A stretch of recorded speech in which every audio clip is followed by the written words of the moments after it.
Welcome back. The American Civil Liberties Union issuing a rare statement of opposition against Judge Brett Kavanaugh despite its policy to not take formal positions on judicial nominations. The organization is saying, quote, the ACLU does not oppose Judge Kavanaugh based on predictions about how he would vote as a justice. We opposed him in light of the credible allegations of sexual assault against him. Here to react, Fox News contributor Tammy Bruce. Tammy, happy Sunday. Good morning. Good morning. Look, a lot of fantastical things have been said over the last couple of weeks, and that's one of them. The ACLU has always issued an opinion. They couch it differently.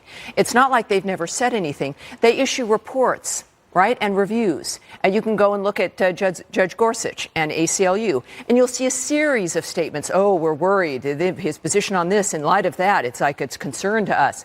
What they're doing here, at least, is being a little bit more honest. They're admitting that this is what they do. They're supposed to be nonpartisan.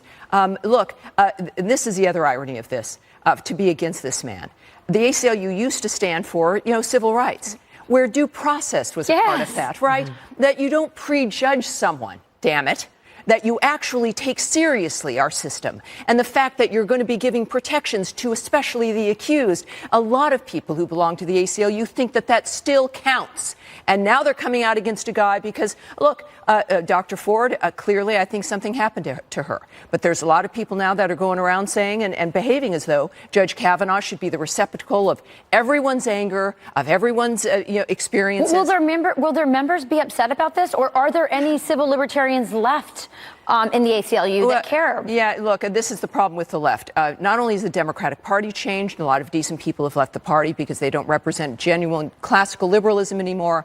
The organizations who are actually liberal organizations, what so-called feminist groups and others, also have changed because the genuine supporters have fled. Well, you talk about feminism. So there was an article that took me by surprise, and perhaps the rest of the country, in the New York Times today.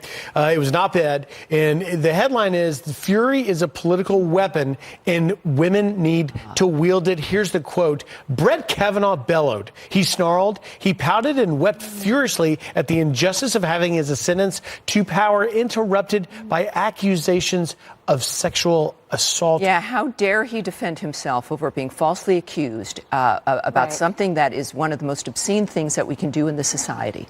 And with the attempts to ruin his life. What's not enough to stop a nomination. They want to ruin his life, his career.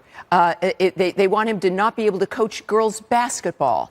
This is the epitome of what, in a lot of ways, why this nation was founded, to get away from systems that would destroy people because they didn't like you. It is the nature of what Americans reject. But it also assumes that every woman feels exactly as the New York Times feels about it. You see, and that's it. And when I was on the left, we would look at the fact that conservatives would not push back. The leftists had free rein since the civil rights movement to claim women's rights.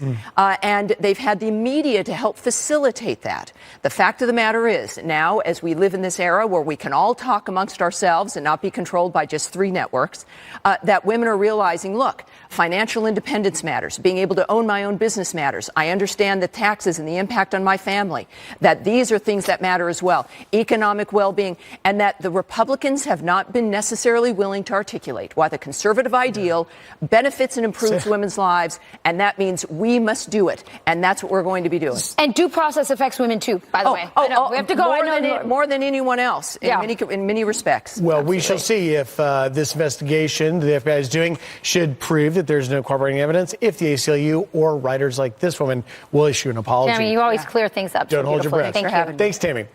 All right. For months, she's been warning President